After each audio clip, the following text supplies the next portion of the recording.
Good morning, and welcome back to another episode of Big DK Energy.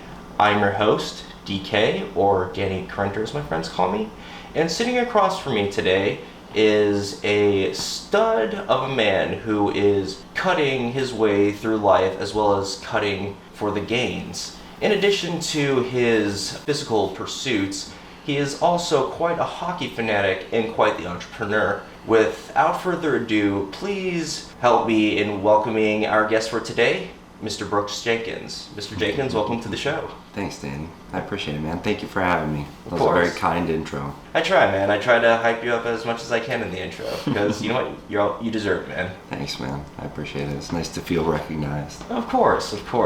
And I love the fact that we decided to wear our hockey jerseys today. Yeah, nice. How far out are we from a season right now? Let's see, we're in like mid-September, so I think we actually have like a couple more weeks now. Yeah. It's gonna be so nice, man. I can't wait because my Panthers are finally good after so many years of being like one of the worst teams in the league.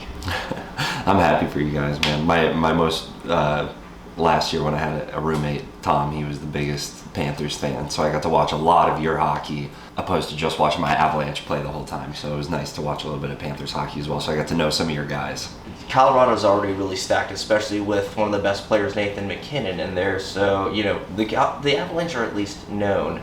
The Panthers are finally getting some respect on their name. Good on you guys. That's amazing. I get so used to just knowing the names of the players on my team and knowing them so well that whatever 30-something other teams I can't even think about. So the one I actually know ends up being your team. So I wish you guys the best this year. I hope you can beat out Tampa, man. I'm done seeing them win. We're gonna try to give the Cup another tan, but yeah, let's bring it back to South Florida, not the University of South Florida. Since that's not even real South Florida, bro. Insulting to me. Mid-Florida. Mid-Florida, that's right. And especially how it's kind of ironic because it was your Avalanche in 1997 that swept my Panthers in the Stanley Cup final. Yeah, right. First year that the Avalanche are the Avalanche and not the Quebec Nordiques in 97. I guess technically we were both new teams at the time. Yeah, well, how long had you guys been a team in 97?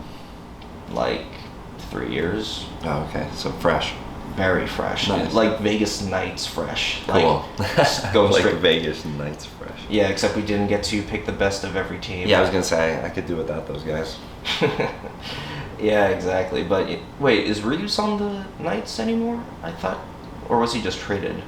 Oh, I don't know. I'm not sure. Did he get traded? That would be crazy. That's like their identity, I feel like. Yeah, I think he's actually in the Rangers now, which would be insane because if they ever played the Capitals, him and Tom Wilson. I mean, the Rangers and the Capitals already had that little bit of rivalry, so just imagine them duking it out. Yeah, that would be something else. I mean, it would be nice not to have to deal with more physical players in our division, so I'm all for it. I mean, I don't know, man. We got bullied. The Avalanche got bullied so hard by the Knights in the Stanley Cup playoffs that it just left me wanting to watch Joe Sakic go pick up a more physical team. It's when see big guys leave, it's okay with me. Yeah. Dang, Sakic. I haven't heard that name in a while. Yeah, right. Also, how did you feel about Grubauer getting picked up by the Kraken? I mean, I knew we had to lose somebody big. I knew it had to be somebody. And we picked up. I'm a bad fan. We picked up what's his name from? Was it from Phoenix? Goaltender came over to us. I think Kumper, I think is his name. Comper, is that? It's Kuemper. You know, at this point, I'm just going to take a look. Yeah, but I mean, at least we got a solid goaltender out of the deal, so it's not like we got left on our own. But I mean, Grubauer did great for us, man. I think our issue was not being physical and following through when we need to. I mean, we have the best players. We're lack a little bit on size, but I was disappointed. We went into those playoffs thinking we're number one and being number one all season, having our tied for our best season of all time. And last time we did that, we walk away with the cup. So watching us walk in there and then lose second round to Vegas, I mean, pretty deflating in the manner that we lost. It wasn't like one of those losses where like, damn, both teams played out of their ass. and it was so good, with amazing performances to watch. It didn't feel like that at all. It felt like we were a half step off on everything, and getting out hustled to pucks and getting beat in the corners. Like, it wasn't fun to watch. Damn. It felt like I was getting beat up watching it on TV. It was just... Well, that's how you know you're a true fan, if you feel the physical pain of your team going through something rough. Oh yeah, it is Darcy Kumper. That's his name. Kumper. Or and he played really well. He played really well against us as well. True. Did I pronounce it right? Kumper? I mean, I don't know. Read what I see on ESPN best I can. Exactly. That's the best we can do based on the phonetics we were taught at a young age. Remember Alexander Seaman on the Capitals? Yeah, that's tough. That's a rough name. That's tough. Just like my little sister, when she was in middle school, there was a girl named Anya Wiener, and apparently she had to go to another school because she got bullied at my sister's school too much. Wait, she went to your sister's school? Yeah. And she had to change schools because of her name? Mm-hmm. Oh, man. What grade is that? I mean, she was in elementary school, so... Oh, man. I transferred elementary schools because I was bullied by a music teacher. Excuse me? It's so long ago that I feel weird talking about it, because I don't think your memories do themselves justice after a certain period of time. I think you remember fractions of memories, so it would feel unjust putting this music teacher on the cross right now. Fair enough. And it's like, some of the pieces might have fallen out of place and they might not come back. And I'm sure I was a little bitch at the time, so it's not like I mean, not like I wasn't probably a little snitch or crybaby or something wasn't? at the time. So let's be real, who wasn't? Yeah, no, for sure. I'm just... It's so funny that it ended up being literally a whole school transfer thing. Like, I remember having great friends in elementary school, but at the same time, I also remember hating coming back from music class so much because the teacher would just make me feel like a piece of shit and tell me I was terrible. Like, I was really bad with you had to learn the xylophone. Really? Like the ding, ding, ding, ding, ding, ding. Oh, yeah. Yeah, and you had to, play the different song, and I just couldn't. I just didn't get it, man. This just wasn't lining up for me, and she just would I don't know, she would just belittle me a little bit. But I mean, I don't want to say too much because I don't know, remember what actually happened, but enough to get me to move to another elementary school. Damn. I'm sorry that happened. I don't even know if it affected me in any way whatsoever. Maybe I was less of a shithead after that. I don't know. Do you like music still, hopefully?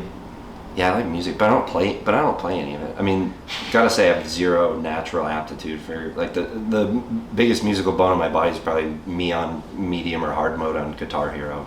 Nice. Hey, that's better than most. You play music? I played a little bit guitar and bass back in the day, but not, and I even learned some songs during the pandemic, but honestly, it's just, I don't know where to start. I don't know where to start in terms of chord progressions, in terms of scales. And I feel kind of lost because I actually did a little bit of band in middle school. I was alto and tenor sax, and it's that's when I knew music and I loved it. But the thing is that, I haven't really played as much since then. I mean, I know play a few songs with the guitar now, but it's I'm nowhere where I wanted to be. Why do you? It's just being somebody that doesn't play and doesn't have the urge to play. Why do it? What makes you want to do it? What makes you want to play music? I just love music so much. I want to be able to recreate the sounds just for my own doing, and I do eventually want to be able to create my own sound of some sort. But the thing is that I guess that's just not where my focus is currently, and I don't know. I kind of learned that at one point that if you try to focus on too many things at one point, your brain's going to be scattered and you'll get none of it done. Yeah. I mean, you're just one Danny with 24 hours every day, bud. So. And that's how you take your approach with life? Yeah. I mean, I heard that too. I was like, is there a door open behind us? My approach to life, meaning my strategy towards my day to day and why I want to do what I do in some kind of strategic way, has recently changed in the last couple of years to viewing myself as, what do I want my 24 hours to look like ultimately? So I'm I think 5 years into the future, and I think what would be the optimal life for me 5 years from now, but not what house and car and job. I'm thinking what do I want it to look like when I wake up? Where am I waking up? What kind of bed am I in? What kind of apartment am I in? Like, what kind of coffee am I brewing for myself? What kind of walk am I taking? What kind of meditation am I doing in the morning? What kind of area do I live in? What kind of atmosphere do I want around me? Because I focus my days, being somebody who works from home and works part-time on a business for my income, working on real estate, flipping houses for a regular income, but then on the side creating another business. I kind of parse my time out half and half to a point where I can work on main income part of the time and then have enough time to work on something I'm not very good at, so that I can take that main income over at some point in time. But now I think in these, what can my 24 hours look like? Because I just value my experience of my day, because I learned in the last few years that being present to the moment was something that, when I learned about it, became very important to me. Mm-hmm. So I thought, now, how can my day be as good as physically possible? Because most of my days are going to be days. They're not going to be vacations and dopamine hit experiences and really crazy stuff. Most of my experiences are going to be my day-to-day routine. So I focus more on, how can I make my 24 hours the coolest 24 hours it can possibly be, and how can that time yield me something that would benefit me in the future? Does that kind of make sense? That was actually a great way of explaining that. In fact, I wonder about those people who just seem like they're always motivated, and it seems like they're unflinching from the road that they have set themselves upon. But I never really understood what the mindset of that it was, except was to just be up early and just do stuff before everyone else. But honestly, that was a perfect way which I really don't do, to be honest with you. Like I wake up around like 7, 8, 9 probably, depending on the day. Okay. But I agree with what you're saying. Like, I think most people walk around with a lack of purpose. I read somewhere once, it was like one of those like really flimsy quotes, but it actually had some merit this time, and it said, "You survived every bad day up until this point," and that kind of just struck something in me that said, you know what, you're not completely wrong. Yeah.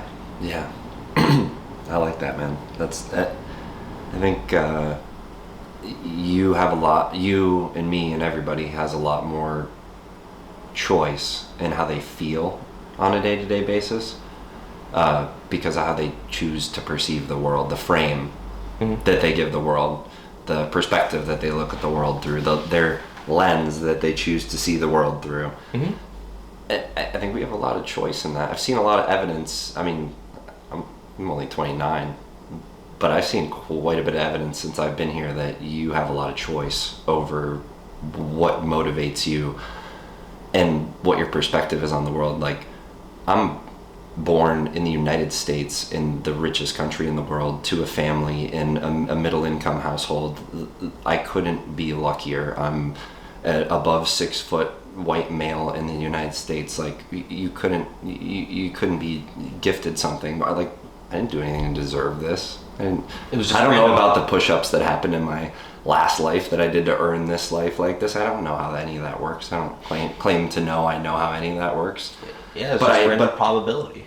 I guess the reason I'm kind of coming around to this is because I think a lot of us, and I used to really be like this, so I think about it a lot, is we lack a lot of perspective.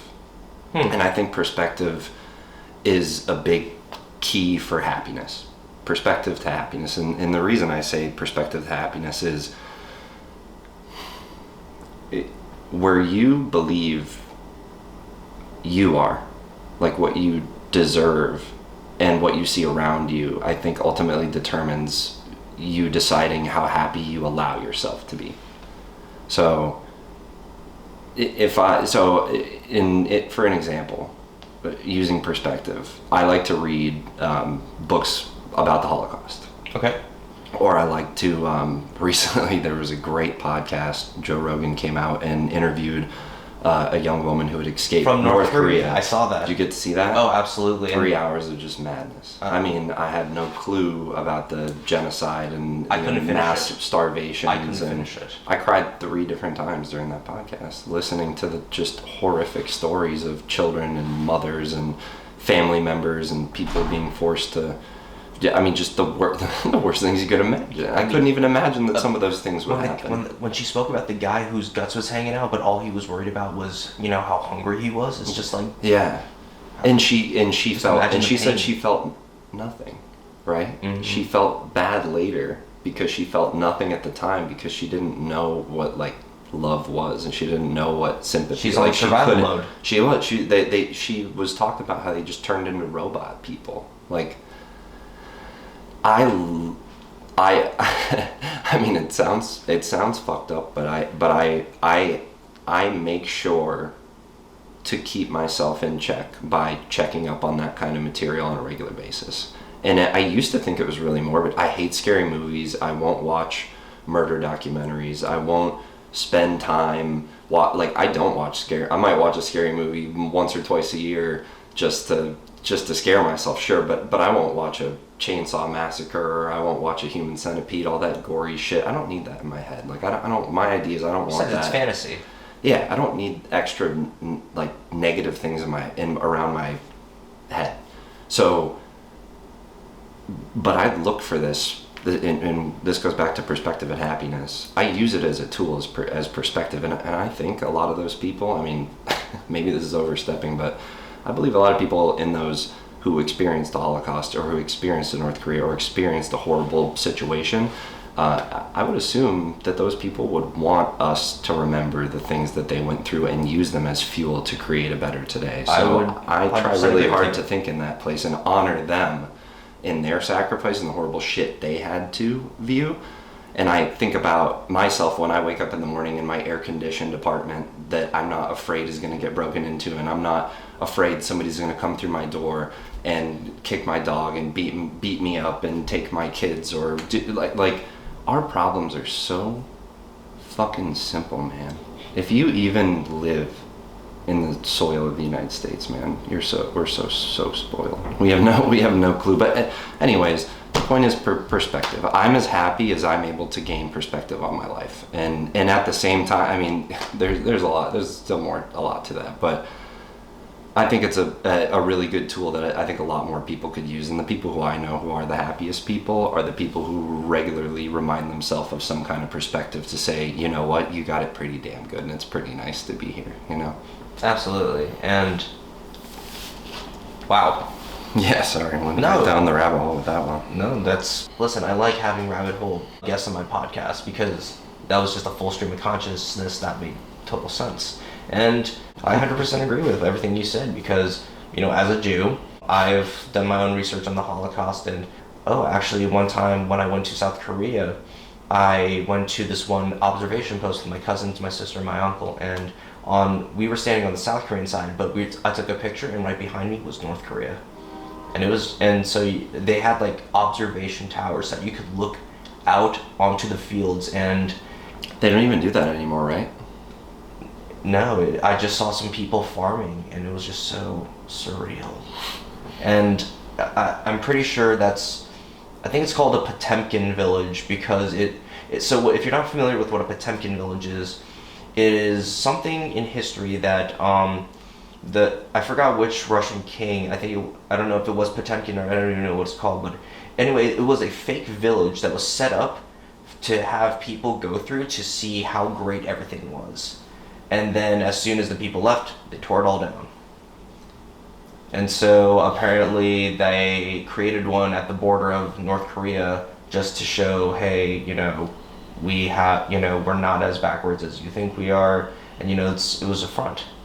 And so I don't know if I saw that or not, but but then going back to what you were saying, when the people were falling off of airplanes trying to get out of Afghanistan, that's how I know that me going to a job that I am not exactly the most fond of isn't exactly the worst thing on the planet. Makes you like the acai bowl place a little bit more when you think about that, right? Exactly. It's like, granted, I still have, listen, I'm not gonna lie, I have my own complaints, and that's just who I am, and I'm not apologetic for it, but at least, I know I'm not gonna get hit with a bomb on my way to work, or anything. Huge plus. Yeah. I mean, do both. Do both, Danny. You're right. I mean, you're 100% right. It's both. And And both is the word that I like to use a ton is nuance. And nuance meaning that it's both. It's both at the same time. It can be a little bit of both. Like, you have the perspective, because in the back of your head, don't let yourself get too caught up in the little things and got to set up the podcast right, I got to make sure the editing's right, I got to get it in by this day, or I feel bad. Like, being a guy that has his own podcast too, I understand what that feels like. I know that guilt, I know that feeling, I know the needing to get work out, I know the needing to produce. These things aren't going to go away because you know about the Holocaust in North Korea and other people having it way worse than you.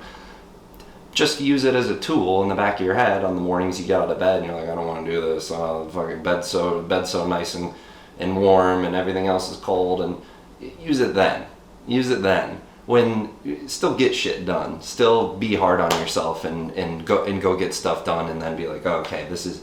But all in all, use it in the back of your head as a memory, as an honor to those people, and say, hey, I'm not going to let myself get carried out too far down the rabbit hole and beat myself too much. Like, a little bit, you got to have that. Just because other people have it harder than us, especially really far away from us, we can't hang on that all the time or we'll get depressed. So you do have to you need to have some nuance to it, some happy medium, and do a little bit of both. Because I'm with you. I've seen people go the other way too, where they think too much about that stuff and they can't, or they think too much about the news or something else, and they just get sucked down that hole, and they forget that they don't have something like grounding, like a perspective or a spiritual practice or something, or a health and wellness practice that like grounds them to a reality that they know would be better for them. Nice. To be quite, it's just, I just love letting you talk, because it just, there's not a single pause in there, and everything you say is absolutely valid, and that is something that honestly I think more people need to know about. And actually, as someone on the autism spectrum, with someone with Asperger's, I'm usually the one seeing the world in black and white, and even I have. And one of the main things is that I have problems seeing things like the silver gray lining in the middle. So just to that probably affects it big time. Yeah, and so just your reminder that there is that happy medium, or not, I don't know if it's happy relatively medium. It's good to know that, and to know that I have something to ground myself towards, but it's just that I'm still trying to find that line, and with my disability, or not even disability, with my mishigas, as my father says, it's a Yiddish term. Just trying to do the best that I can. And can I tell me if this is the right question to ask you, Danny? Though, go ahead. What do you feel like is the right thing to do, and why right now? Like, with your time here on the planet. To be honest with you, I am too young to know that. How old are you, Danny? I'm only 25. Yeah, I mean, we're super young. We're still, Yeah, and even at 29, you about to come 30. You're still young. I don't know shit, man. I know nothing, man. I thought I knew stuff a month ago. I thought I knew stuff. I spoke to my 2 years ago. I don't know shit, man. I spoke to my dad the other day, and he's like, Danny, I'm over 50, and yet I still don't know stuff. And so it's good to know that. At the same time, you want to yell at your parents, because you're like, what the heck? Why do you yell at me for not knowing anything when you don't know a goddamn thing yourselves? But I love my parents, and honestly, I'm trying to learn as much as possible. I know that sounds really cliche, but in terms of, like, for example, maybe how to become more empathetic, maybe just becoming a better human being. And we are back. So unfortunately, there was a little bit of a technical difficulty. However, we're just resuming our talk about purpose in life. right to the meat and potatoes. Of course. So yeah, if you want to start us off with what's going on right now with you, and just kind of, I guess, make it a little more basic, and just kind of give a state of the union of what are you doing right now in life, and why. So to be quite honest with you, I was kind of meandering, because this pandemic hasn't really helped anybody out, let's be real. And it really has not helped out anybody, but then at the same time, I was just drifting through, because right before, I thought I had gotten back on my feet. I moved back to a place where I was very comfortable. I even found a full-time job at some place that was really cool. I was running the social media for a gun range. And cool. And then COVID hit, and Then I was on unemployment for a while, and then I found a job at a acai bowl place. And granted, I'm very thankful that I was able to find work during that time. It's like, well, it's kind of meandering right now. I'm kind of running on autopilot. And honestly, when one of my coworkers, his name is Holden, he recommended that I start a podcast. I thought, what do I got to lose? And so that's where we are now. And so honestly, this podcast is my new goal. In fact, I recorded an episode yesterday, and I we ended recording around 5, and honestly, I was up until 2 in the morning editing it.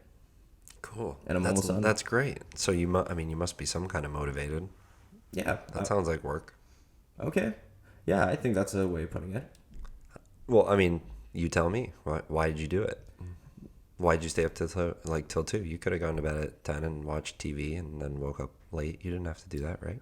True. I guess I was just so excited to have a final product ready and on deck, so that when we premiere, it's not just me blowing smoke out of my ass. It's stuff actually getting done.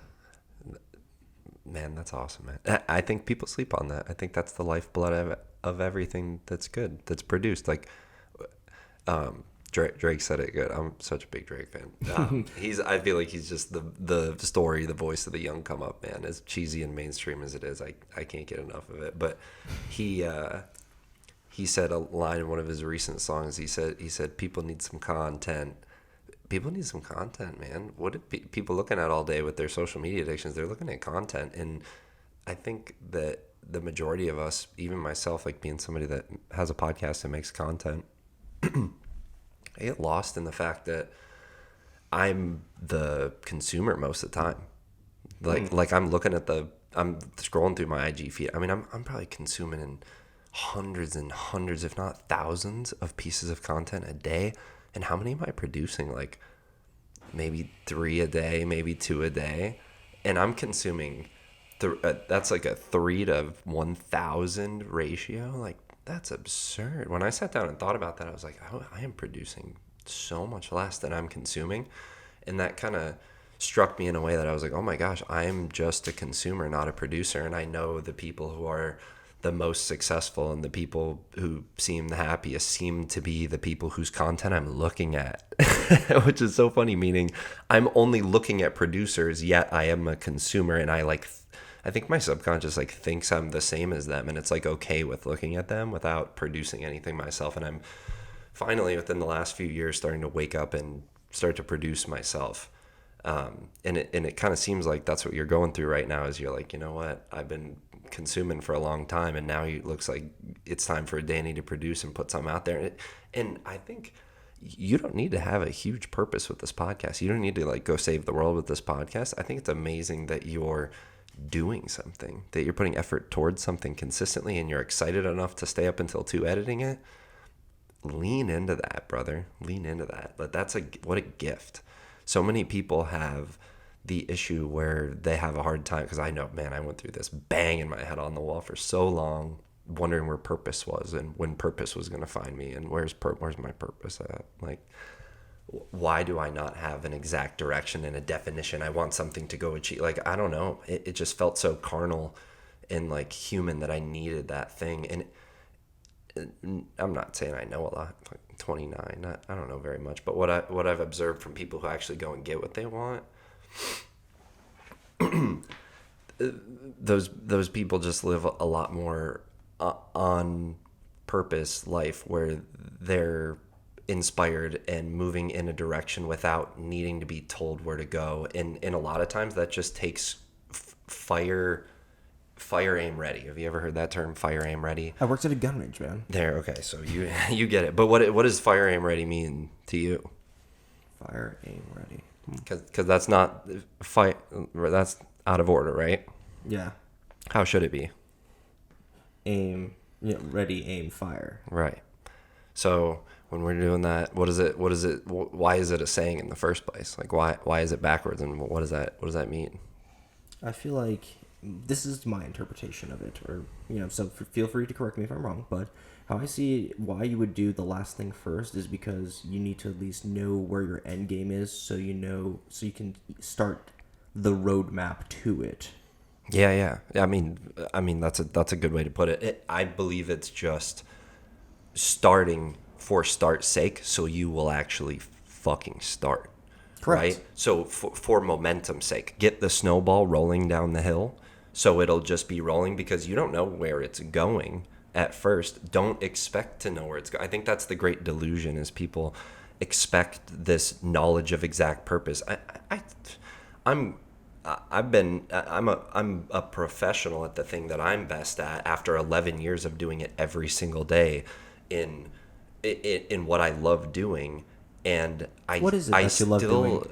I love bodybuilding. I love being in the gym. I love nutrition, and now I'm transitioning into teaching that to other people and doing that for 11 years.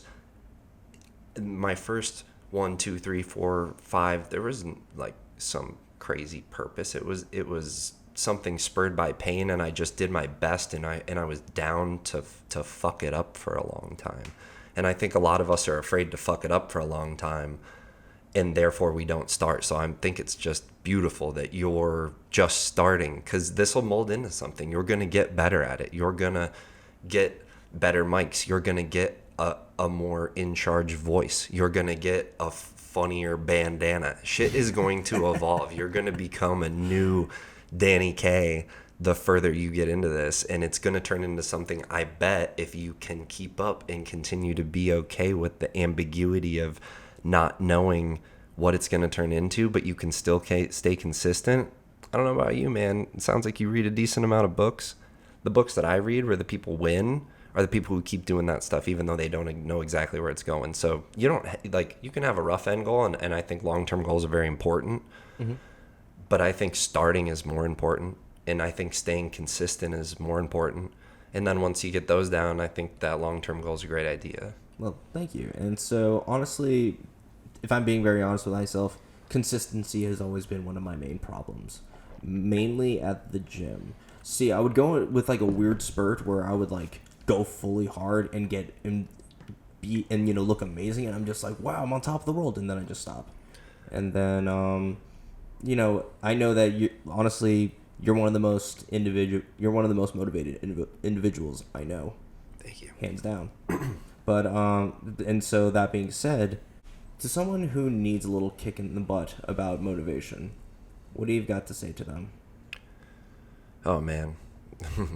Don't talk about it. Don't be afraid to talk about a suitcase to unpack, man. Goodness Don't gracious. be afraid to unpack it, though. Say Well, what you need to say. As a guy who trains, I've about 10 active clients right now. Most of them skinny guys that I'm helping them get big, because that's my personal story. Was 155-pound guy, 6'1", just skinny arms and legs, skinny as a rail, but always got that nice pudge tummy going on at the same time. That nice healthy skinny fat. That's right. And I hated that, so took 11 years, lifted 5 to 7 days a week, ate in a caloric surplus and prep meals for 11 years, and now I couldn't be more happy to wake up and look at myself in the mirror and just be so happy with what I accomplished. Good for you. Thank for you doing that, by the way. Thank you. I think it's a great respect that you can pay to yourself to be disciplined, to give yourself the body you always wanted. And I actually started because I was in a lot of pain. And I don't like to use the word bullied. I think it's a little overused. And I wasn't like beat up and put in lockers. I just had a few situations where I was not in control, held down against my will a few times. Oh, wow. I did like playing ice hockey, and I like playing basketball, and I would get pushed around in those by the other taller kids who were any bit more weight than me. I mean, honestly, I was tired of women not finding me very attractive, and I knew that, I assumed and saw that. I thought later in life that was also going to be a big deal, so I was like, okay, I'd like that as well. And everywhere I asked around, people acted like that you couldn't change that. Like, that you couldn't change your body composition, or you couldn't change your physique, or you couldn't change how you look. Like, you just kind of were like that. Like, I remember, it was the funniest thing. I remember asking my dad, and then I remember asking the same question to my basketball coach and saying, can I get bigger? Can I get in? Because I was going to the weight room a couple times a week, like they made you do for the basketball team. Mm-hmm. And They told me I could. They told me I couldn't get bigger. They told me that there you have a genetic. There's a genetic limit to which you can't. Which there's some truth to that. Now that I know what I know about nutrition and fitness, but you could change a hell of a lot. I mean, you can do a absolute overhaul on your physique if you can be consistent. Like you're saying, being consistent, biggest deal. But I did that because I had enough paint, and I had enough future sight to see in 10 years, in 15 years. And I think I'm actually cutting the story a little too early, as I asked my dad and the basketball coaches, because I'm like, I want to get bigger. Can I grow? I see these guys with crazy looking big beach physiques and big jack guys with big arms and crazy abs. I have no abs. I have no chest. I've literally collarbone to sternum bone. Like you couldn't feel anything on me. And I don't know. I was a little bit embarrassed. I knew something coming up in the future. I would be very happy to have something like that and live my life and looking like something like a superhero. And so I got on YouTube, which had just been started in what this was 2010, 2011. Damn. And there were those first YouTube fitness influencers, the Christian Guzmans and That's the right. J.R. Barthels and the Nick Wrights and the Matt Oguses. When did Bro Science come about? Yeah, it was a similar time. Yeah, Okay. Dom Mazzetti was in there. I mean, he wasn't educational. He was funny as hell, man. But Full sumo eat butt. reps for Jesus. I love that, man. But it was when all the YouTube fitness channels just started coming on. So seeing those guys, I start watching their videos, and they're saying you can change your physique, and they're skinny guys like me, and they're changing their physique. They're a few years ahead of me. They've been doing it for 4, 5, 6, 7 years, and they're getting big. They're getting like I want to look, and they're doing it naturally. I was like, I'm in. So I was like, F you, Dad, F you, basketball coach, F you, anyone that says I can't get skinny. Because when I told people at 155 pounds that I'm gonna go be a bodybuilder, you couldn't imagine the amount of whey protein jokes that I got for the next couple of years from that group of friends, man. Oh my God. Are you on your way to the gym? Are you on your way over, bud? Oh man. Hey, you should tell them to keep their day jobs. Hey man, it's so funny. And now 11 years later, I'm setting up diet plans for all of them and their families. It's kind of crazy how that works. How much do you weigh? I weigh 210 pounds right now. Damn. Yeah. So it went from 155 all the way up to 235 at one point. So That's all muscle, folks. That's all muscle. It's really Not a not. single It's really percentage not. of body fat. It's literally zero. he stays away from paper because one cut and he's gone. Hey. Your story kind of reminds me of that SpongeBob episode where with the anchor arms. Yeah. Now I'm a jerk and everyone loves me. So order now, wimp. It's it's so funny that you would say that, man. I remember thinking those thoughts because I'm like, you know what? I'm going to start thinking of myself as a big guy because I want to be a big guy. And I'm like, why do I want to be a big guy? Like, what are my benefits to becoming a big guy? And I'm like, you know what? I think big guys are dicks. Like, big guys seem intimidating and mean, right? So I was like, you know what? What if I could become a big guy and not be a dick? Like, what if I could become a big guy but be really nice to people and A like gentle help a bunch giant. of people? Like, what? Not like, and I don't even mean like gentle giant because I think that sounds kind of bitchy.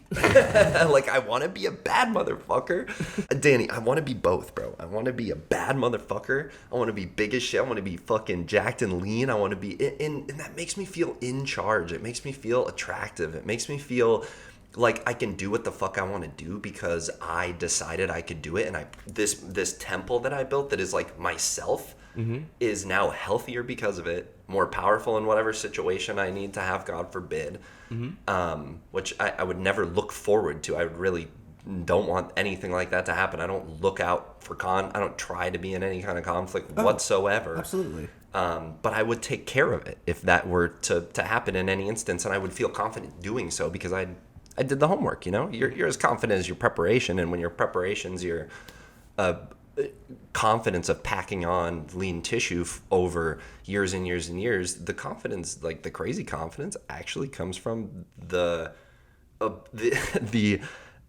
fact that you proved to yourself that you showed up for you every day, it's insane. I thought it was going to be the abs. I thought it was going to be the chest. I thought it was going to be the chicks. I mean, those things happen, but me being able to show me that I could do it was the most empowering thing I ever did. And now I get confidence in the other parts of my life because I cracked the code. I really think I cracked the code. And I think that's what people who consider themselves successful do. And I don't mean to sound like a dick about this. I just would like to share it. Not at all. Like, not at all. I think the code is proving yourself that you can do what you want to do, and that self-mastery is everything, because then you can do whatever you want. Then you can point, then you're the cat. I'm the captain now. I'm the captain now. Look at me. Look at Danny. Look at me. When you're in charge of yourself, you're the captain. I mean, what 3 books did you say you just read? Obstacle is the way. Ego is the enemy. Yeah, you read the three Stoic Ryan Holiday books. Correct. And what's kind of the main idea of Stoicism is having mastery over self. Correct. And pragmatically choosing the decisions that are consciously correct, right? Correct. It's not even about, not having any emotion, being all manly and stuff. It's just, this is how I see it. It's also the knowledge of, even though bad stuff happens, you'll get through it. Or at least people with the Stoic mindset, they have the mindset that they will get through it. Mm-hmm. Even this podcast, I'm just very fortunate to be doing. It's just that things are cyclical and you can't win all the time. And that's okay. That doesn't make you any less of a person if you can't win all the time. Totally. Yeah, I think a lot of us need to hear that. Like, we need to be reminded from time to time. Some of us don't always have that, like, support right next to us. And I think it's okay to do whatever you want, and you're enough. You're enough. Just the fact that you're here, you're enough. Like, my spiritual beliefs, anyways. I think we're all enough. I think it's enough just to be here, and that's beautiful and wonderful. And I think all people are exactly the same, a million percent. I think we all are made of not to get too deep, but I think we're all made of the same thing. I think we all come from the same place. I don't view you and me as any different. I think we're all part of the same whole. That's right. So we're all part of the same alien science experiment that got a C+. Totally, and I'm down, man. I'm here for the experiment. Like, do your worst, But going to the personal confidence and being enough thing, like, I didn't feel like I was enough. Mm-hmm. That's why I did what I did. Like, it was enough pain to get me to go there. And my job now, when I personal train people, is I try to dig into that motivation. Like, if I'm trying to tell a viewer right now, if you're like, I'm not motivated. You're motivated by something. Everyone's motivated by something. Like, everyone has something going on in their life that they do and don't like. I'm not saying you have to have as much pain as something that's going to spur you to meal prep and go to the gym every single day. I think that's unrealistic. I think I coincidentally happen to have enough pain. I don't expect anybody to do the go to the ridiculous ends that I went to achieve a physique that I like. I'm telling you, it's pretty awesome. If you go do it, you're going to have a damn good time, and it's a really fun way to live life. But I don't expect anybody to do it, and I don't think less of them because they didn't do that. That's just their choice. They can do the things they do. I'm really not good at a bunch of other things because I took all my time figuring out nutrition and figuring out how to go to the gym and figuring out how to get a mind-muscle connection and figuring out how to get motivation, and I figured out those things. So there's all the other shit that I don't know a dick about. But, wow, that's amazing. I'm so happy to hear that for you, Brooks. I wish I could enunciate that better, but there's just only limited ways I could say that. But honestly, good for you for finding that, because there are a couple of times that I have gone to the gym that I actually did have that mind-muscle connection, and just most of the time it's not there. Like, my main focus is just getting through the workout because, the gym is not my happy place. But honestly, I just learned something from you about how, just taking small bites, 24 hours at a time, because, 15 years, people think, yeah, no, sorry, not happening. I don't know, but it also kind of reminded me of, like, an anime hero, as, it's just like you see him at year 1 and it's like he's getting his butt whooped, and then by year 15, like you said, he's already, like, somewhat short of being a master. And you see that transformation of that character just growing, and seeing all the trials and tribulations that turned him into the character that he is currently at this point in space and time. Yeah, I think that's such a great way to put it. I don't think enough of us think about ourselves as the main character, and I think we do ourselves a disservice by not doing so. Like, what a fun gamified way to think about life. Put the rim, like, I either think about it as a cool car, or think about it as like, what's your customizable vehicle. I mean, you can think about it as the superhero, think about it as the cool car, but like, make your coolest version of what you think is the coolest way to live life. Like, why not just go live out the highest ideal of what you think the best life that could be lived is? I don't know if I think that way just because I just parrot all this information that I read from other people's book. I think Jordan Peterson says that. Live the highest ideal of what you can possibly think. Like, I had asked you this question earlier. I was like, Danny, what are you doing with your life right now? And when I think about that question, I always think about, how do I organize my life, my health, my wealth, and my relationships, which are pretty much, if you want to categorize life in 3 parts. How do I organize those 3 parts to lead towards my greatest ideal, whatever I think the most righteous way to live my life where I am right now is, and going and doing that. Because, like Jordan Peterson says, these are not my original ideas. I'm just listening to what everybody else says. But I mean, just imagine, just common sense. Like, think about this. If you were to assume, if everyone, like, let's just say half of the people in the world did what they thought was most righteous, like they followed their conscience, the guy that's like, this is the right decision, this is wrong. If they only followed the right decisions, it's like 50% of people did. Oh, of course. Imagine what kind of incredible Garden of Eden world we would live in if people lived out their lives to the best of what they thought their potential was. Nobody's right. There's no right answers. I'm just saying, if you did what you thought was best all the time, which I don't, no chance I even do that. But the more I do, the better I do. And it's pretty equal, you know? I'm sure you feel some kind of similar about that. Oh, absolutely. I'm just trying to think. The only person that I know wouldn't apply to is a suicide bomber, because they only really get one shot. But because it's what they see is right is not exactly what everybody else thinks is right. I don't know. That's just what I'm thinking. Talking about the exception and not the rule. Yeah, absolutely. Not saying that anybody should go do that. I'm just saying there are always those people. Yeah, no, I feel you for sure. How are we doing on time? I think this is a good stopping point. Okay. And then we can move on to the podcast afterwards. So, in that case, we're going to take a quick bathroom break, and afterwards we will be diving deeper into the modern day Viking. So, stay tuned. Awesome. And we are back with the modern day Viking.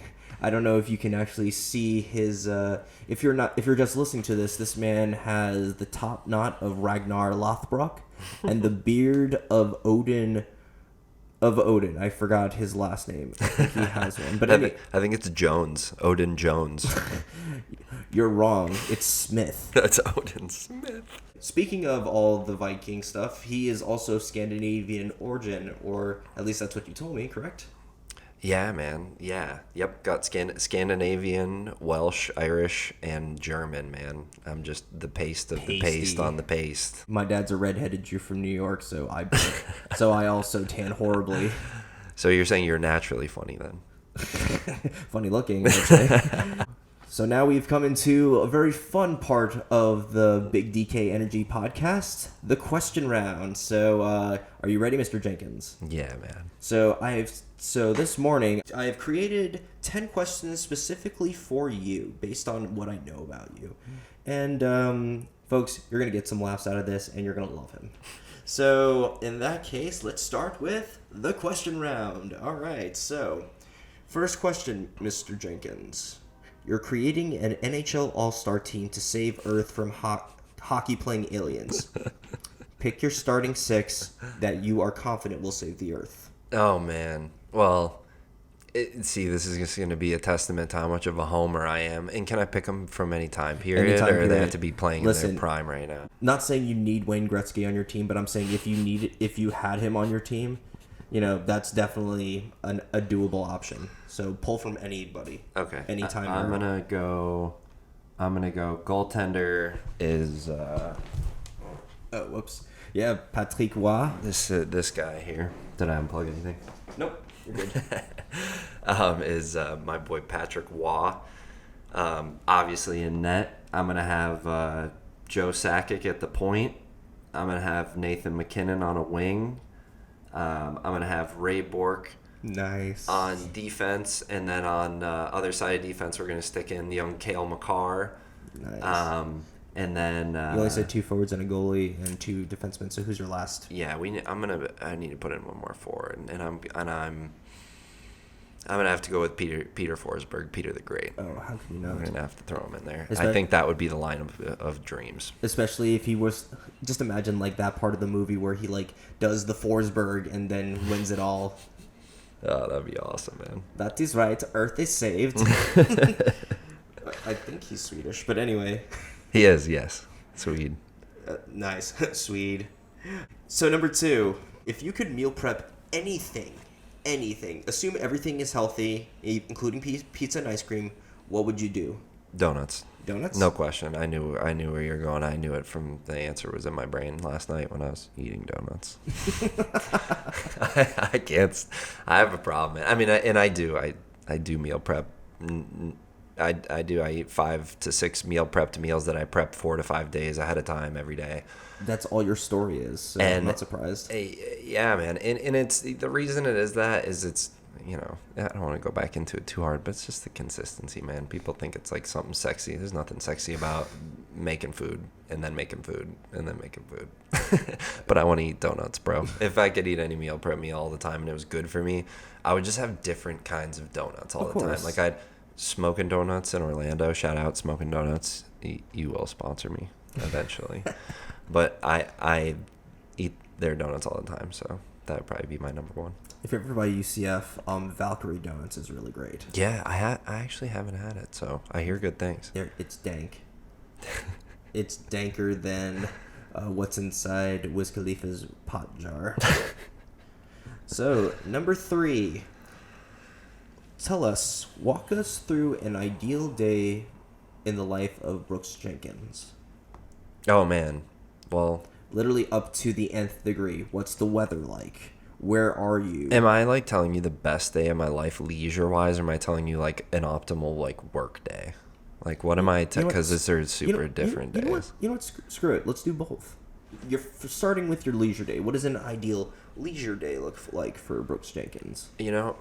My favorite thing right now is traveling with my close group of friends, and we all work remote, and most of us do some kind of real estate or work some kind of just mobile entrepreneur job, and those have been my favorite things. Going to Medellin, Colombia, going to Dallas, Texas, Austin, Texas, going to Mexico. These different trips with friends that I believe to be like very high level individuals who make me a better person while I feel I can bring value to them. Give me those trips. I'll do that shit all day long. So what happens on like the best of those days while you're on vacation? So let's just say you're in your dream destination with your friends. Where are you? Yeah, last time we were in Tulum, Mexico, and we woke up and went to this wildlife. It was like a monkey preserve or reserve. Mm-hmm. A monkey preserve might be a jelly made out of monkeys.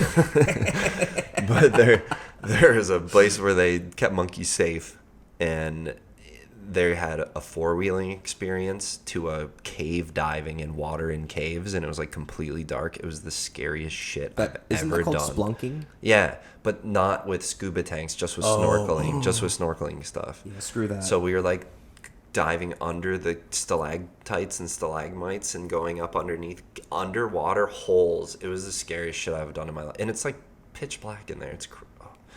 But it was, I have to tell you, I don't know why. I know I told you I don't like scary shit or like fucked up stuff, but that was so fun. I don't know why. I just loved that. It scared the shit out of me. But 4-wheeling, diving in the cenotes, and then come back and go to a fun-ass beach bar with a bunch of beautiful human beings just like dancing and vibing and just being positive and nice to each other and eating fat-ass steaks. I love that. Like, let me just, squeeze the fun squeezes out of life when I can, because I know I have a better time in life when I can have my leisure is super leisure and then my work is super work. Because if I don't squeeze my leisure and actually let go, whatever that means for you, but I know what let go means for me. If I can actually let go and stop the refrigerator hum of anxiety of what the fuck I need to do for work tomorrow, if I can be self-disciplined enough to like do enough work to make myself proud enough to like have reasonable expectations to take a break at some point, if I can if I can really let go, that's the best. And if it's with people I love, that's the best. And then if that you combo that on top of some exotic ass destination, I'm just a lucky spoiled fuck, man. I'm just happy to be here. So what does your ideal work day look like then? Ideal work day would be I usually have it scheduled out on a whiteboard, and I kind of just go by time slot. And the best of my best days are when I complete all of these, and I do not complete all of these every day. I just don't. I don't know. I'm just not. I'm not perfectly professional at it yet. You're a human. Yeah, 100%. I don't like to admit it a lot, to be honest with you, but I am a human being 100%. And well, I would hope you were. Yeah. Well, I have troubles. Like I train these fitness clients, and they have troubles finding motivation to do what they want to do. And the thing I want to do now is build my business as big as possible. And I feel like I'm in year 1, 2, 3, 4 of building the business like I was in 1, 2, 3, 4 year of building my body. Like you couldn't see any progress. Only I could tell there was progress, but I was like, it's coming, but I didn't want to talk about it because you couldn't see any progress. So I'm like, I feel in that weird like pubescent stage of business where I'm like still in the awkward parts of it. So I'm doing my best to cope with these awkward parts, and I'm tangenting so far off of your original question. No, this is all making sense because this is your ideal workday. So yeah. So clients getting things done on a whiteboard. Yeah. So what I do is I put my schedule out on a whiteboard, and I flip houses, do acquisitions. So I purchase houses for a friend of mine who has a real estate company, and I do the buying of those houses. So nice. I do that for a good part. The majority of my day is making calls, talking to people, getting houses under contract, and that's my main source of income. So in between that, I'm having my 5 to 6 meals a day, portioned 2 to 3 hours apart equally. And then in the middle of that day, I'll get a workout in, and then when I'm done with that day, I'll start either video editing my fitness content so I can put out more content to help others, or I'll start writing the program that I'm writing a program how to teach young men and skinny men, men in specific, how to get big. Lanky? Huh? Lanky? Lanky for sure. Lanky, skinny, scrawny. The whole shebang. Bones, Gumby, whatever, man. Whatever I used to get called when I was a skinny dude, man. It's... Damn. I just get it. I want, man, I'm so happy I went through it. I get to give that to other guys who have problems with it now, and I can help them unlock the box. It took me 11 years to unlock. I'll help them unlock it in 1 and be happy, and then they can be happy while they go fight their fight for this time, and it can be a lot easier now. So I'm happy I went through it. It made you a stronger person, and it made you a better Brooks. And it gave me some shit to do, man. I think people who are the most sad don't have shit to do. They're like running through the dopamine reel. They're like run through Instagram, run through TikTok, play some video games, maybe go to a friend's house, maybe get some drinks after work. And I think a lot of people live in that cycle forever, and they're like, well, I don't really have to do anything else. Like, totally, you don't have to do dick. But if you don't, I bet you have anxiety. I bet you don't feel that great at night. I bet it's hard for you to sleep. I bet you don't feel super confident. I bet you aren't excited about tomorrow. Those are things that I want. So from what I've read and what I've heard and what I've observed, to get those things, you need to be proactive. You need to be ahead of your life. And there's kind of that difference between I hit my 9 to 5, I get off, I go out with drinks with friends, and you just kind of let life run you. You know that feeling? Yeah. And you also, I'm sure now, know that feeling of the other way, when you live life proactively and you wake up on a time you decided, and you beat the gym before you go to work, and then after work you have something set up and you commit to something that you follow through with. That's the only way you become the guy who's like the content creator instead of the content consumer, but it does come with a lot more stress. It does come with a lot more work. So like everything comes with something. It's just like all about what you want. I just believe from what I've observed, the happier people who have a more fun time while they're here seem to be the people who can get control of themselves, take some discipline, point it in a direction, be okay with fucking it up for a good period of time, and then becoming the master of themselves. They seem to be the happiest, grounded, most wealthy individuals all wrapped into one. So I'm just taking my best shot at what that looks like, if that makes sense. Absolutely. Man, you have some really solid answers. I like this. I was making shit up, man. Nah, you can. I just read a bunch of stuff other people read. I take no credit for any of this. Question number 4. If you were to throw down the gloves with someone from any point in NHL history, who would you fight? I would fight Todd Bertuzzi.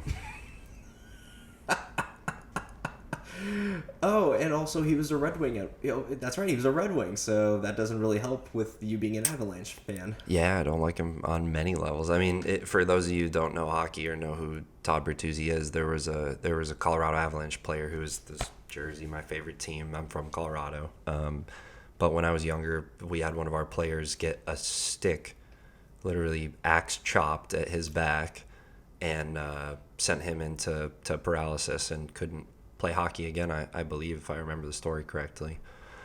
And then that player, who was Todd Bertuzzi, continued to be able to play in the NHL after a savage career-ending hit like that. So I don't know.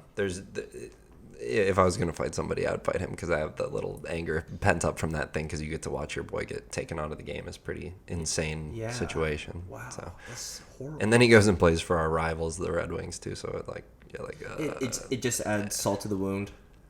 I mean, you know what, too, though? Like, trying to be a human being and being older and thinking about it, like, I can't imagine what it must be like to be in his head, to be a guy who sent somebody else into a wheelchair. Like, could you imagine, like, having that kind of guilt on your shoulders, like how to learn how to deal with that? Like, I mean, you know, I'm not saying obviously he's wrong and I'm picking to fight him, okay. but I'm saying, like, that must be fucking crazy too, like, to Absolutely. Be that guy. Wow, for real. I mean, damn, I didn't know that part. Mm-hmm. Wow. Anyway, so moving on to question number 5. You describe yourself as a modern-day Viking. Who's your favorite Norse god? And why? Well, I like the name modern-day Viking. That's the name I put for my podcast and my company that I create content under. Mm-hmm. And, you know, I'm not going to pretend that I'm an expert in Norse mythology. Do you remember that game, Age of Empires? Freaking course, yeah. Do you remember Age of Mythology? That was like a spin-off. Oh my god, that was one of my favorite games. Great game, right? My dad still plays it to this day. Get out. Age of Mythology still. I love that. Yeah. That was. I still remember the sounds of the characters. Like, anyways. Prosagma. Yeah. Isvoli. The villagers, man. Oh my god, stop. Playing that game, you got to see all, like, the Norse gods, and you got to play with the Norse, mm-hmm. and then I get to see, like, superhero stuff, and you get to see, like, the Loki stuff mm-hmm. come out, and he's super popular. I'm not a huge fan, to be honest, but Thor stuff come out, and you get to see the hammer. Mm-hmm. Yeah, and then the show Vikings, of course, comes out, and that's about the time that I hit a no shave November. And I was like, oh shit, this thing's pretty full. Like, the first time I ever let it grow out from a little goatee, and I let it come out to be a like a beard. Mm-hmm. It just grew so fast and so full, and I'm watching Vikings at the same time, and I'm like, oh shit, I think I can pull some of these haircuts off. Like, I'm gonna try this. And that was 6 years ago, 5 years ago now, and kept the haircut, shaved the sides, let the hair grow long and come out the back, and just straight up be looking like a Viking. Like, it's so funny, Danny. It goes with the thing I was saying earlier. It's like, I want to be like a bad motherfucker, but at the same time, like, I want to be nice. I want to be the kind guy. Like, I would like to give back. I would like to be, like, respected, mm-hmm. but at the same time, not feared. Like Yeah. that's like a fear of mine, is to be feared. Like I don't want that. I don't want that at all. I just would like to have some kind of, I don't know. You asked me a question that what was my favorite Norse god, and that's where I fucking go with stuff, man. It's so ridiculous. I don't have a favorite Norse god. Okay. But I have a favorite Viking character, and it's Ragnar Lothbrok. Okay. And that's who I did my character and beard after, and Bjorn, his son, after. Mm-hmm. Love that stuff. Bjorn Ironside. Bjorn Ironside, and I bought Bjorn Ironside and Ragnar Lothbrok's full head tattoos from the last seasons that they were both in. And I have like the Etsy temporary tattoo version of those, so I'm gonna shave my head and do the full head tattoos for a music festival at some point. We'll take some weird pictures for that. Yo, that's awesome. Yeah. Wow. Okay, you know what? I like that answer. It wasn't where I was going with that, but you know what? It's okay. Yeah. Because I love that show, and honestly, Lagertha could get it. Catherine Winnick. Yeah, big fan. Good thing to know I'm not the only one that thinks that. When Lagertha and Ragnar split up, that was the start of the end of Vikings, man. Yeah, especially with Aslog. Yeah. Aslog, man, she sucks. Hey, there's a reason why Ass is in her name. So she's not close to as good looking as Lagertha. Like they tried to make her look. I don't know, man. Just my personal preference. Lagertha, she looks kind of weird. The best. Yeah, Lagertha was weird. And her vibe, man. She just so in charge and just on point. More of a bad bitch. Yeah, for sure. And she wasn't like a forced bad bitch either. She just was. Yeah, exactly. She was on purpose. Like you could tell she was on purpose. Like she lived her life for a purpose, and that makes other people around you feel more comfortable because you have direction. So like that shit's attractive. In Viking society, women did have a lot more freedoms. Way more than their European counterparts. Yeah, a ton more. Yeah. Number 6. You have the privilege of working out with any two bodybuilders from any point in history, and you go and you hit your favorite muscle group with them. Who are they, and what muscle groups are you hitting? Did you say 2 or 3? 2. Man, that's tough. Okay, so... Oh my god, Char just got signed to the Islanders. Get out of town.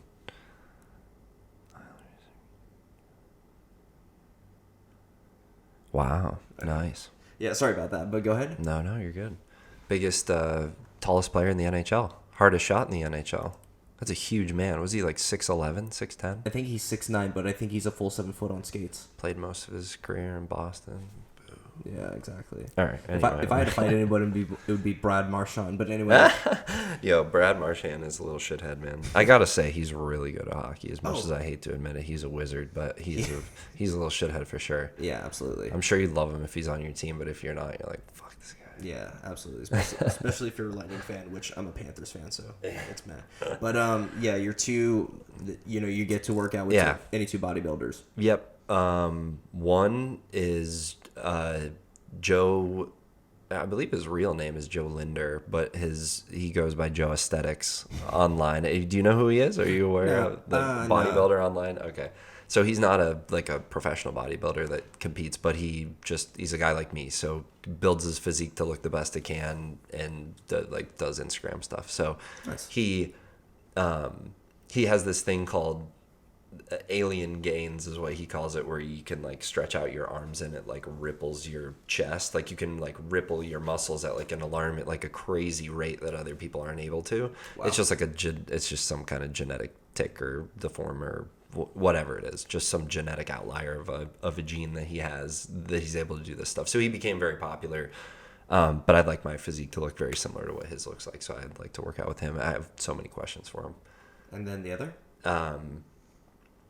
I would have to say the other would be Christian Guzman. Okay. And not because of his physique, because I think... Alpha is badass. I'm just kidding. Alpha Elite is badass. I'm trying to think, what am I wearing theirs right now? I'm always wearing something. I've actually been to the Alpha Elite gym in Houston. You been? Yeah. Get out of town. Yeah, it was pretty nice. That's so cool. I would love to go. Did you get to meet him? I did not, unfortunately, but here, I'll pull up the photo. But anyway, you were saying... you have Alpha Elite underwear on right now. You do? I love those guys, yeah. I love his stuff, man. He makes the best quality merchandise in fitness right now is made by Alpha Elite. He's incredible. And he keeps the prices reasonable that it doesn't kill you to buy his stuff. And it holds up the best. That's totally cool, man. I'd love to go. I want to go to the new Alpha Land that he's building. It looks like a paradise. Alpha Land sounds like an amusement park for bodybuilders. Alpha Land. It sounds so dumb if you don't know what it is. Like, that's where all the alphas hang. Oh, no. I would never want to go there. That sounds like hell. Now that you mention it, yeah, I could just imagine, like, you must be this wide to ride the ride. Yeah, dude, it's so funny because, like, if you knew the founder and you knew his, like, vision for the place and, like, how much he cares about, like, human hearts and making sure everybody is the best, he's building his mom a restaurant so she can run a restaurant inside of that place. Like, he, like, is, like, the most morally perfect human being who also works hard and who has also gotten himself to be a competing bodybuilder at the same time. Like, that's just the most, it's what I consider like the most badass version of a person. Like, you give everything and you do everything anyways. Like, any dates Bad Bunny. Or not Bad Bunny, Buff Bunny. Buff, that's right, exactly. Yeah, everything is reciprocated. And so just as a cheeky side question, when you're working out with these two individuals, what muscle group are you working out? Oh, chest and arms. Excellent. Shit, beach muscles, the fun ones. I'll do chest and arms because I like those the best, and do them with both of them. I just like those the best. If I'm gonna get those workouts in with those guys, we're just gonna do the fun shit, and because I want to talk. I don't want to be intense the whole time. Exactly. Like, I'm not like, to be straight with you. I don't go like, I'll be intense with my lift, but I'm more about finding the muscle, feeling it, having like time under tension, and really making sure that I'm making contact with the muscle all the way through the movement. I'm not putting 900 pounds on my back and scream while I squat to the ground. That's fucking not me whatsoever. Like, you won't catch me doing that. There's I don't know. Anyways. Number 7. I really want you to think about this. Mm-hmm. What is one of the most important lessons you have learned to date? Man, just period in life. Just in life.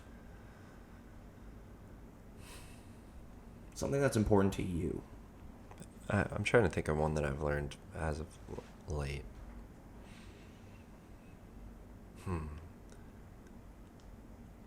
I think this might be kind of broad, but it's occurred to me recently, like within the last few months, of a couple books that I've been reading, that we can really truly pick the frame that we're coming from on anything.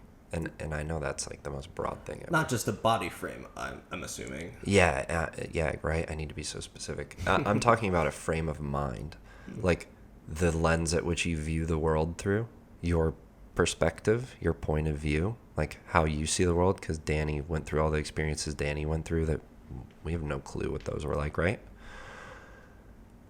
You have your Danny view on things. You went through this and that, and you saw these things when you were a kid, and you grew up and went to this school, and you grew up in this area, so you're culturally have these agreements set in your mind, and you had the two parents you had, so you became that person that those two parents made. Like, lots of stuff went into you that makes you a lot different than me. So, like, just like people say, like, you see a different color blue than I see a different color blue. Like, you and I might call blue a different color. You know, that kind of trippy ass rabbit hole.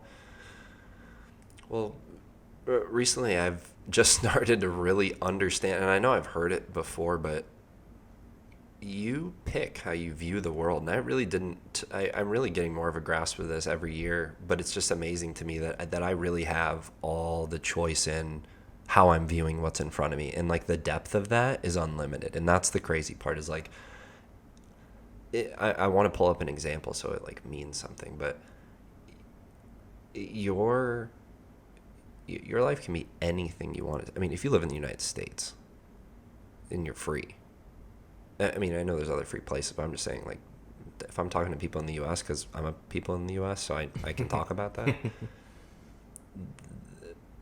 You can do whatever you want. You can do anything. And I think our creativity is super, super limited because, and I'm guilty of it too, I sit on my phone or I sit into a book, like, especially like the algorithms on YouTube and the algorithms on our phone and shit. Like, it's not the algorithm's fault that it's digging you into a hole of 3 things that you like, but it is going to help you along the way, and it's going to dig you into that stuff. So if you're not on purpose trying to create something for yourself that's unique, that's you. Like, man, this is the most fucking meta shit.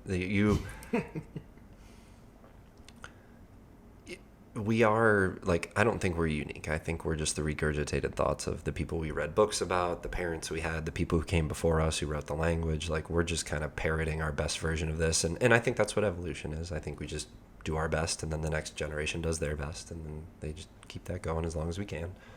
I don't think it's too much more complicated than that. But we can do whatever the fuck we want, man. It's like, I say it so baffled because I'm so baffled, Danny. Like, we can do whatever we want, and most of us choose to do the same thing every single day and not love it. And we can do whatever we want. I think it's paralyzing that we have so much freedom to do whatever we want, and now we have the internet in our fucking pocket, and we can Google anything and learn how to do anything. You could, like, let's say, just be hypothetical and take an example. Like, you had no further calendar from here for the next year or two. You could get on Skillshare or YouTube or just Google. Udemy. I use Udemy. Udemy, yeah, you can get on Udemy and you can learn whatever you want, and you could just do that 3 hours a day in the morning for the next 2 years, and you'll be at the top 1% of whatever the fuck you want to do. And that could be, you could literally pick anything and be that person. You just got to be down with being shitty at it for a while. And we don't pass that point in many endeavors in our life. We don't pass the being shitty Padawan learner, awkward pubescent stage in things, because that's the really hard stage. So, like, we only become professional in maybe one thing in our life that we're put 10,000 hours in and got good at, and maybe it's something we don't even like because it's like a fucking job that we don't like or something. But I'm just learning, Danny, that I have control of every single thing, and I didn't even know it. I didn't even know I had all the controls. I thought other people had the controls. I thought there was blame to be put on things. I thought there was a guide map or someone that was going to tell me what to do. And now I get to fucking decide everything. It's pretty fucking overwhelming. Sounds liberating, if anything. Yeah, it is. It's both. It's both. It's liberating because holy shit, nothing is tying me down, and then it kind of floods in of, what the fuck do I do? Because I can do anything. So I think the best practice seems to be after that is to just pick something and, like we said earlier, push the snowball down the hill and get the momentum rolling. Be shitty at it. Beat that spot, and then even if it's something you don't like, at least you got good at something, so now you can pivot and you actually have a 10, 20, 30, 40, 50, 60, 70% better idea of where you want to go next, because you don't get a better idea of where you want to go next by not doing anything. You know what I'm saying? That's what I learned the most recently, is that we can do whatever the fuck we want, and it's just the doing of it that usually ends up being the issue. Like, I'm a dude that likes to meditate. I'm a dude that likes that. Yeah. You know what it's like. I like to be spiritual and woo-woo and law of attraction. I love all that shit. But for a long time, I loved that shit and didn't do the work on top of it. So I'm happier. I do better. I make more money when I do the work and I do the spiritual shit. Actually, my mentor, ironically, another Jewish guy named Danny with Asperger's. I did a clone podcast. But so he's kind of a mentor for me, and he described to me the law of attraction in like one of the best ways possible. He said, "You want what you want is a peanut butter and jelly sandwich, but you're in bed. So what do? You get out of bed, you go downstairs, take everything out of the fridge, assemble it, eat it. Congratulations, you have now attracted your goal of eating a peanut butter jelly sandwich." And I thought, that's the best way anyone has ever put anything. Yeah. Manifestation is push-ups. For real. I mean, put in the work. And I mean, think about it too, because your thought, like, there's nuance, just like everything we talked about earlier. There's fucking nuance. Like, nothing is, but like, stuff isn't really black and white. Like, stuff is nuanced. Stuff is pretty gray. Like, it's definitely both. I like where your friend's coming from on that. You got to put in the work to attract the stuff. Correct. And I honestly, bravo, Danny. Good job. And so you kind of described number 8, but this isn't one that you've already had. This is one in the future that you will have. Tell me your ideal vacation. So one that you have not done yet, but if you could just smith it out of nothing, like you leave tomorrow on the plane, where are you going? What are you doing? I'm going to Mykonos in Greece, and I'm going to those cool ass pools that are in those hotel huts that are looking, you know what I'm talking about, they're blue and white and they look over the water. I'm taking girl of my dreams there, and the time is extremely important. I'm going to be traveling to Mykonos with this girl of my dreams, and I'm going to be doing so after I've accomplished something that I'm extremely proud of. And what would that accomplishment be, do you think? You know, that accomplishment will be producing a product that I'm very proud of. It'll be selling a certain number, helping a certain amount of people, probably something like that. Producing a certain amount of income, but it's the idea is less of a number and more of a feeling of understanding fulfillment for myself, like being really proud. Like I don't know about you, but I don't like to take a vacation for vacation's sake when it's time. I like to take a vacation when I feel like I deserve one, because if not, I know me. And I don't know about you, Danny, but I'll be on the vacation and I'll be laying in my beach chair thinking about the business that I should be doing right now. So if I don't go on a vacation unless I feel that cool, that calm, that I did it, I'm okay. Okay. Oh, well, I think the AC just turned off, but, Greece does sound like a great time. I see all the photos, and you see, like, the water, the painted houses, and... yeah, I can see why you would. Oh man, give me a relaxing pool. I mean, it sounds stupid, but being the buff dude makes me want to take off my shirt and show off what I've done. I'm like, I spiritually want to get to the bottom of that and like take that out of my life or something. But I don't think that's gonna happen. I think the more experts I listen to who talk about the ego and the physique, it's so interesting to me, just being somebody who's so involved in that, because I like to think, I wouldn't say egoless. I don't even want to be egoless, but I think about it a lot, and I don't want to be attached to things, and I don't want to like be attached to a body to need it for an ego, for a gratification. But you know what? At the same time, we're fucking animals, and we have a little bit of a hierarchy. As much as I do think we're all equal. I don't think anybody's worth more than the other person as far as souls and personalities go. But when it comes to society, there is a hierarchy, and there are people above other people and people below, and we all know what that feels like to be one or the other. And at the end of the day, you play out your personal life situation, and you play out your living in your head spiritual situation. So I like to play life on those two different terms. And in my life game that I'm playing, it's more fun to win for me. So You're good. Oh, you just turned off. I totally unplugged them. But what I was going to say is that I'm going to win. Nice. It's just more fun. It just seems like the better answer. Nice. You working? Yeah, I can hear good. Excellent. Number 9. If you had box tickets for any Avalanche game, who are the Avalanche playing that night? And list 3 people, anybody, that are in the box seats with you. Oh, man. Avs are playing the Panthers, totally. Because I got all my friends are Panther fans now. Wait, for real? So I got to, yeah. Oh. So I got to play. And we never play you guys. So what we do once a year maybe, or twice and before lucky. I mean, it's shit. Oh my God, you're right. Yeah, we do like a home and home usually. And, but I would love that, and I'd love all my Florida Panther fans to be there with me in the Pepsi Center so we could watch a game together. I've done that before, too. I've gone to Denver and watched games with a couple of my Florida Panther fans. Sorry, Danny. I wish you were there.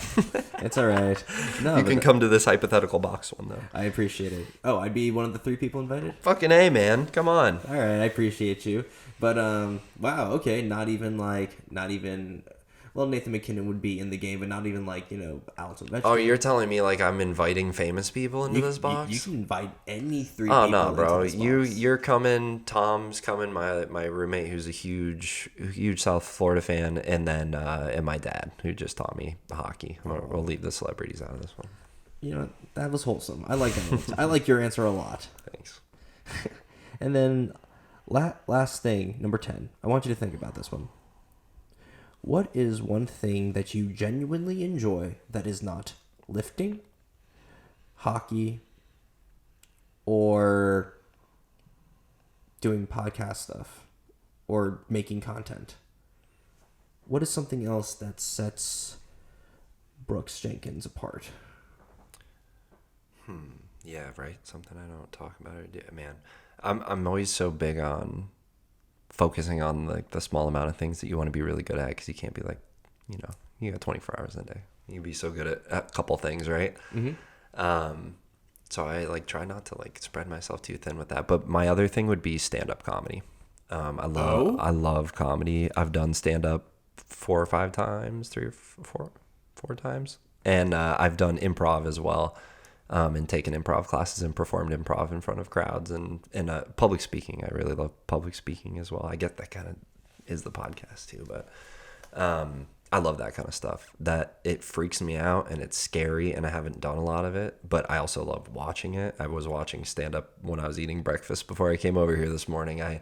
I think it's so pure to be able to speak to a crowd of people about what you really believe about something and make it hilarious, and at the same time as being comfortable enough to do that with yourself, I think is so impressive. I think it's a amazing medium. So, and laughing is so fucking fun, man. It is, and especially, I don't know, I always thought that if you can make someone laugh without having to curse or be stupid, like genuinely, I feel like, I don't know, I feel like making someone laugh is a superpower of almost some sort. Yeah, no, right? It's like some fucking witchcraft shit. That's probably why I like it. I'm just like, you would like the things that I say. I think it's because I'm just like a fucking people pleaser inside, and something in me just like wants people to like me. So I'm like, how do I do the things that people like? Yeah, true. I'm trying to get away from that as much as I can, but there's definitely a little there's definitely a lot of human in all of us that keeps a lot of that evolutionary stuff going. Exactly. We're all human. But, Great answers. Great answer. Yeah. Thank you, man. Is that the last one? Yeah, that was the last one. And so right now, since we are at the end of the question, we have come to the conclusion of the podcast. First of all, Brooks, you were a pleasure to be here today. And so why I brought you on the podcast is because, well, one, you're a huge hockey fan like I am, so that's bonus points right there. But your absolute unnerving vigilance to go forward with your bodybuilding, with your content creation, and just the absolute disciplined mind that you have, as well as the good nature that you carry at the same time, is exactly why I think you, Brooks Jenkins, have big DK energy. Thank you, man. Seriously, I'm super honored that you would ask me to be on this, man. My first thought, I'm like, man, why me? So I appreciate it, man. You made me feel good, and I always love to talk, so I appreciate you having me on to spit in your microphones for a couple hours and fill your ears with all my goofy words, man. Thank you for listening, and you're an awesome host, man. I've definitely been on some podcasts before, and I've had some dicey hosts, so it's nice to be on with somebody who you're on point. You're always paying attention. You're always asking good questions. You just care. It's nice being around somebody that just cares. And I don't think anybody that can say that they know you with any confidence would ever say that Danny doesn't care. So I appreciate it, man. You're a good buddy, and I appreciate you having me on. You're a good man, Mr. Jenkins, and I appreciate the kind words. So as we wrap up today, please don't forget to like, comment, share, subscribe. We are small, so it's all right if you don't. But we won't always be small. That's right. Someday we'll be real big, just like him. But anyway, we're gonna leave all of his social media stuff in the description, and also we're gonna leave a bunch of other links just in case you want to hit him up for your fitness goals and needs. Yeah, Brooks Jenkins 5280 on Instagram. That's That'd right. be where to find me. The That's modern day best, Viking. That's the best spot to start. Excellent. Yep. All right. And so from all of us here at Big DK Energy, I am DK. Signing off.